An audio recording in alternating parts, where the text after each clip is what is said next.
தாயை கொள்ளடிச்சுட்டு அவங்க கிட்ட சேர்த்து வச்ச பொருள்கள் எத்தனையோ பேர் இந்த காலத்துல எடுத்து கொண்டு போயிட்டு அவங்கள கழுத்தை பிடிச்சி வெளியே தள்ளிடுறாங்க.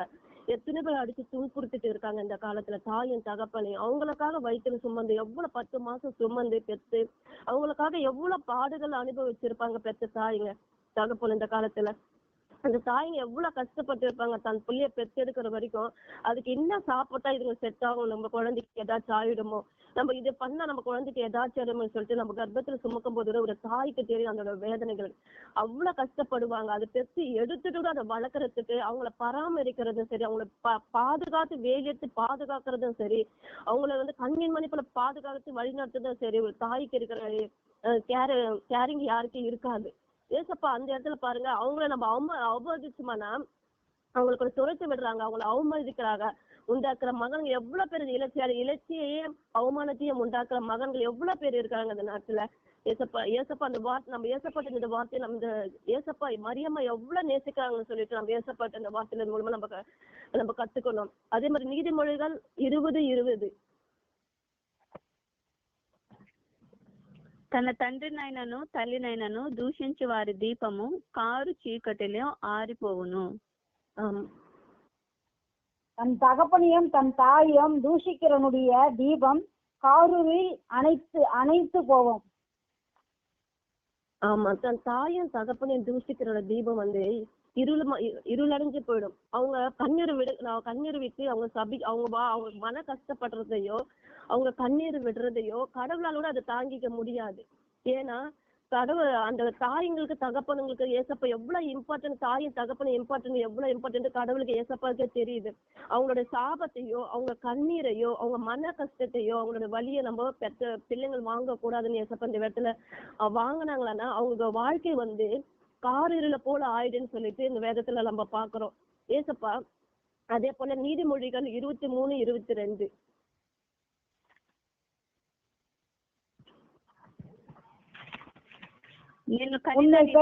தகப்பனுக்கு செவி கொடு. నిన్ను కనిన నీ తండ్రి ఉపదేశం అంగీకరించము, నీ తల్లి ముదిమియందు ఆమెను నిర్లక్ష్యం చేయకము. உன்னை பெற்ற தகப்பனுக்கு செவி கொடு, உன் தாயை வளர்த்து சென்ற போது அவனை அசட்டை பண்ணாதே. அவளை அசட்டை பண்ணாதே. பெற்ற தாயும் பேச்சுகளை நம்ம கேட்கணும், தகப்பன் பேச்சை நம்ம கேட்கணும். வயது சென்றாலும் அவங்கள வார்த்தைகளை நம்ம அசட்டை பண்ணக்கூடாது. அவங்க தாய் தகப்பன் நம்மளுக்கு தாய் என்ன செஞ்சாலும் தகப்பன் என்ன செஞ்சாலும் நமக்கு நல்லதை மட்டும் தான் செய்வாங்க.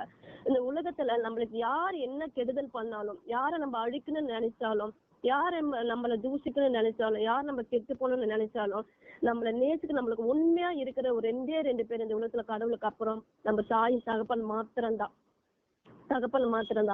இப்ப இருக்கிற வேலையில நம்ம எத்தனை பேர் நம்ம தாய்களை நம்ம மனசை கஷ்டப்படி நம்ம பேசிட்டு இருக்கோம். நம்ம மனசாட்சியா நம்மளுக்கு தெரியும் எத்தனை பேர் அவங்கள கஷ்டப்படுத்திட்டு இருக்கோம், எத்தனை பேர் அவங்களை வெளியில கூட்டிட்டு போய் தள்ளி விட்டுட்டு இருக்கோம், எத்தனை பேர் அவங்களுக்கு சாப்பாடு போட முடியாம நம்ம தாய் அவங்க வயிற்ற கட்டி கூட பிள்ளைங்க பட்டினியா இருப்பாங்களேன்னு சொல்லிட்டு எத்தனையோ பேரு அவங்க சாப்பிடாம கூட பெற்ற பிள்ளைங்களுக்காக ஆகாரம் கொடுத்து சாப்பாடு வச்சு பிள்ளைங்க எத்தனையோ பேர் இதுக்கு சாப்பாடு போட முடியாம மரத்தின் கீழே உட்காந்துட்டு இருக்காங்க.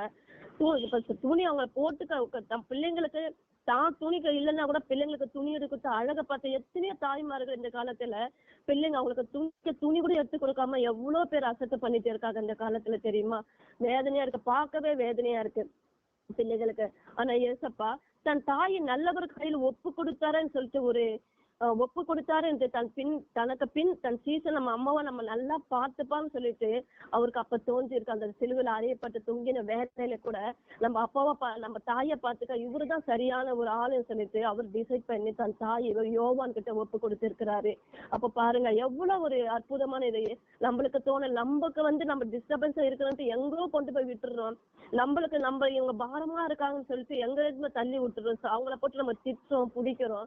ஆனா ஏசப்பா பாருங்க சாவர நிலைமையில கூட நம்ம தாய் நம்ம நல்லா இருக்கணும், நமக்கு அப்புறம் பார்த்துக்க கூடிய ஆளு நம்ம அம்மா பார்த்துக்கூடிய ஆளு யாரா இருப்பாங்க, நம்ம அன்பு செலுத்த உண்மையா இருக்க யாரா இருப்பாங்கன்னு சொல்லி டிசைட் பண்ணி தனக்கு அன்பான சீசன் கிட்ட தன் தாயை ஒப்பு கொடுத்திருக்கிறாரு. அப்ப பாருங்க நம்ம புக்கு கூட படிக்கிறோம், மாதா பிதா குரு தெய்வம் அப்புறம் தாங்க வருது. நம்ம ஃபர்ஸ்ட் தாயும் தகப்பன தான் நம்மளுக்கு எப்ப கடவுளுக்கே தெரியாது. அப்ப பாருங்க நம்ம எவ்வளவு இந்த வார்த்தையின் மூலியமா நம்ம தாய் தகப்பனையும் நம்ம எவ்வளவு நேசிக்கணும் பாருங்க. அதுவும் ஏசப்பா அந்த 3வது வார்த்தை மூலியமா நம்மளுக்கு கொடுக்குறாரு. இந்த சுவிசேஷத்தின் மூலியமா இந்த வார்த்தைகள் மூலியமா கடவுள் நம்மளுக்கு இந்த 3வது வார்த்தை நம்மளுக்கு எவ்வளவு அற்புதமா கொடுத்திருக்கிறாரு பாருங்க. தாயை நம்மளுக்கு தகப்பனை கனம் பண்ணணும், அவங்கள நேசிக்கணும், அவங்கள தூஷிக்க கூடாது, அவங்க சாபத்தை நம்ம வாங்க கூடாது, அவங்கள மனசை கஷ்டப்படுத்த கூடாது அப்படின்னு சொல்லிட்டு இந்த 3வது வார்த்தை நம்ம ஏசப்பா நம்மளுக்கு கொடுத்திருக்கிறாரு. ஏசப்பா அப்படி இருந்த மரியம்மாள் பூரண வயது உள்ளவளா இருந்த போதும் கூட ஏசப்பா அவங்க லாஸ்ட் மினிட்ல கூட யோவான் பேதுரும் கூட அந்த லாஸ்ட் மினிட் கூட அவங்க கூட இருந்து சாவர நிலைமையில கூட பூரண வயது உள்ளவளா இருந்து அடக்கம் பண்ண போது கூட அவங்க சீசெல்லாம் சேர்ந்து அவங்களை அடக்கம் பண்ணார் சொல்லிட்டு பைபிள் இருக்குது. ஏசப்பா அந்த 3வது வார்த்தை எனக்கு கொடுத்ததற்காக உமக்கு நன்றி ராஜா. தங்கச்சி இந்த வார்த்தை 3வது வார்த்தை எனக்கு கொடுத்ததுக்காக உமக்கு ஸ்தோத்திரம் தகப்பனே.